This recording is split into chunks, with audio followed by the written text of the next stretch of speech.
Hello friends, welcome to JK agriculture classes. इस video में आप सभी को बर्मी कंपोस्ट के बारे में पढ़ाएंगे, जिसमें बर्मी कंपोस्ट क्या है, बर्मी कंपोस्ट की परिभाषा, बर्मी कंपोस्ट का संगठन और इसमें कौन कौन से साधन प्रयोग किए जाते हैं। नंबर 4 है बर्मी कंपोस्ट में प्रयोग किए जाने वाले केचुओं का वर्गीकरण। नंबर 5 बर्मी कंपोस्ट के लिए आवश्यक सामग्री, कौन कौन सी सामग्री का प्रयोग किया जाता है। नंबर 6 बर्मी कंपोस्ट बनाने की विधियाँ। तो ये सामान्यतः 3 विधियाँ होती हैं, जिसमें हम आप सभी को सामान्य विधि बताएंगे जिससे वर्मी कंपोस्ट बनाई जाती है। तो नंबर फर्स्ट देखते हैं, वर्मी कंपोस्ट क्या है। केचुए द्वारा प्राप्त मल के खाद को तैयार किया जाता है, उसे वर्मी कंपोस्ट कहते हैं। इसे वर्मी कल्चर या अर्थवॉर्म रियरिंग भी कहते हैं। यह हर प्रकार से पेड़ पौधों, फल वृक्षों, सब्जियों, फसलों के लिए प्राकृतिक संपूर्ण व संतुलित आहार के रूप में काम करता है। नेक्स्ट है नंबर 2, बर्मी कंपोस्ट की परिभाषा। बर्मी कंपोस्ट या केचुआ खाद गोबर व सूखे हरे पत्तों, घास फूस, धान का पुआल, मक्का, बाजरा और खेतों के अपशिष्ट पदार्थ जैसे रेसिड्यू भी कहते हैं, और डेयरी या कुक्कुट का अक्षय पदार्थ, शहर का कूड़ा कचरा इत्यादि खाकर केचुआ द्वारा प्राप्त मल को तैयार करना बर्मी कंपोस्ट कहलाता है। तो बर्मी कंपोस्ट के कुछ फिगर हैं, जिसमें दिखाया गया बर्मी कंपोस्ट किस प्रकार की होती है। यह एक केचुआ खाद होती है। इसका संगठन किस प्रकार का है। नंबर 3 है बर्मी कंपोस्ट यानी कि केचुओं का संगठन या बर्मी कंपोस्ट का संगठन। तो बर्मी कंपोस्ट का जो पीएच मान होता है वो 7.5 होता है, और इसका जो इसमें कार्बनिक पदार्थ होता है वो 5.25% होता है, और कैल्शियम कार्बोनेट यह 6% होता है। और इसका CN अनुपात यानी कि कार्बन और नाइट्रोजन का अनुपात होता है 125:0, और इसमें नाइट्रोजन की मात्रा होती है 0.4%, जो कि बहुत ही इम्पोर्टेंट क्वेश्चन है। और फास्फोरस की मात्रा इसमें होती है 1.16% होती है, और इसमें पोटेशियम की मात्रा 0.2% होती है। अब हम आप सभी को बताएंगे केचुओं का वर्गीकरण जो इसमें पूछे जाते हैं।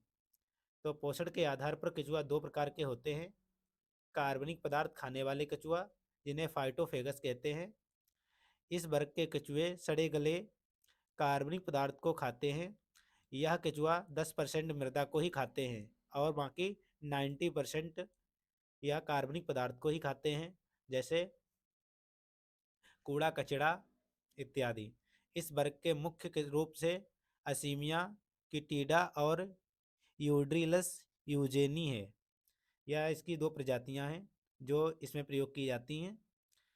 नेक्स्ट है मिट्टी खाने वाले केचुए। नंबर 2 मिट्टी खाने वाले केचुए, जिन्हें जियोफेगस कहते हैं। इस वर्ग के केचुओ मृदा को 90% खाते हैं तथा कार्बनिक पदार्थ 10% ही खाते हैं। इन्हें हलवाहा भी कहा जाता है। इस वर्ग के केचुए मुख्यतः मिट्टी में गहरी सुरंग बनाकर रहते हैं और वह मिट्टी को खाते हैं। ये बर्मी कंपोस्ट बनाने के लिए प्रयोग नहीं किए जाते हैं। ये बर्मी कंपोस्ट के कुछ एग्जाम्पल हैं जो चित्र में दिखाई दे रहे हैं। नेक्स्ट है मिट्टी में रहने के आधार पर केचुए 3 प्रकार के होते हैं। इसमें नंबर 1 है एपीजियक। यह मृदा के लिए ऊपरी सतह पर रहते हैं और जो भूमि की सतह पर सड़े गले पदार्थों को खाना पसंद करते हैं। बर्मी कंपोस्ट बनाने में इनका प्रयोग किया जाता है। इस वर्ग में आइसिनिया, फोर्टिडा और यूड्रिलस यूजेनी आदि प्रजातियां आती हैं। नेक्स्ट है इंडोजेइक। इस वर्ग के केचुए भूमि की निचली सतह पर रहना पसंद करते हैं और यह भोजन के रूप में मिट्टी को खाते हैं। इन्हें हलवाहा भी कहा जाता है क्योंकि यह मृदा को तोड़कर भुरभुरी बनाते हैं। इस वर्ग में मेटाफायर फस्तुमा और ऑक्टिनोथर्टोनी आदि केचुआ की प्रजातियां आती हैं। नेक्स्ट है नंबर 3 एनेसिक। इस वर्ग के केचुए भूमि के अंदर सुरंग बनाकर रहते हैं और इन्हें डीप बरोवर या किसान का मित्र भी कहा जाता है। इस वर्ग में लिम्पेटो, मारुति नामक मुख्य प्रजातियां इत्यादि आती हैं। जो इस प्रकार फिगर में दिखाई दे रही हैं। नेक्स्ट है वर्मी कंपोस्ट के लिए आवश्यक सामग्री। क्या क्या सामग्री प्रयोग की जाती है वर्मी कंपोस्ट बनाने के लिए? तो पहला है कि जानवरों का गोबर प्रयोग किया जाता है, जैसे गाय भैंस इत्यादि का गोबर। नेक्स्ट है कृषि अपशिष्ट पदार्थ, जो एग्रीकल्चर के रेसिड्यू होते हैं उनका प्रयोग किया जाता है।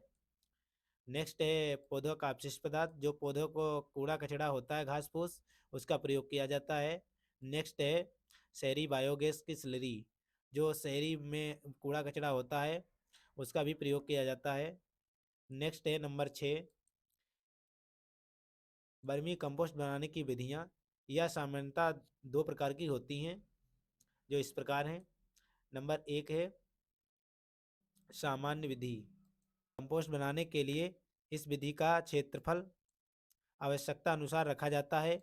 अच्छी गुणवत्ता की कंपोस्ट बनाने के लिए ईंट या सीमेंट का क्यारियाँ बनाई जाती हैं। प्रत्येक क्यारी की लंबाई 3 मीटर और 1 मीटर चौड़ाई व 50 सेंटीमीटर ऊंचाई रखते हैं। 100 वर्ग मीटर क्षेत्रफल की लगभग 90 क्यारियाँ बनाई जाती हैं।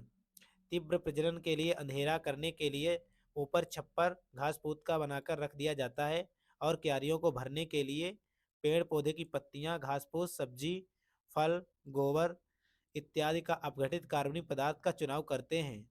अब इसको 20 से 25 दिन बाद पानी छोड़कर बोरियों को ढक देते हैं, और 1 टन केचुए से 0.6 से 0.7 टन खाद का प्राप्त होती है, यानी कि 60 से 70 किलो। नेक्स्ट है नंबर 2, चक्रीय 4 होद विधि, 4 फीट मेथड। इस विधि में चुने गए स्थान पर 12 इंटू 12 इंटू 2.5 सेंटीमीटर का गड्ढा बनाते हैं, यानी कि 12 होती है जो चौड़ाई, और लंबाई ऊंचाई इसकी 2.5 है। नेक्स्ट है यह गड्ढा ईंट से बनाया जाता है या पक्के गड्ढे होते हैं। इस गड्ढे को 4 बराबर भागों में बांट लिया जाता है, और जिसकी 4 क्यारियाँ बन जाती हैं। इस विधि में प्रत्येक क्यारी को एक भरते हैं, अर्थात पहले एक को भरते हैं फिर दूसरे को भरते हैं। इस प्रकार चारों क्यारियों को भर देते हैं। अब पूरा गड्ढा भर जाने के बाद उस पर पानी छिड़क देते हैं और काली पॉलीथीन से ढक देते हैं। फिर दूसरा गड्ढा इसी प्रकार भरा जाता है। इस प्रकार चारों गड्ढों को भरकर सड़ने दिया जाता है।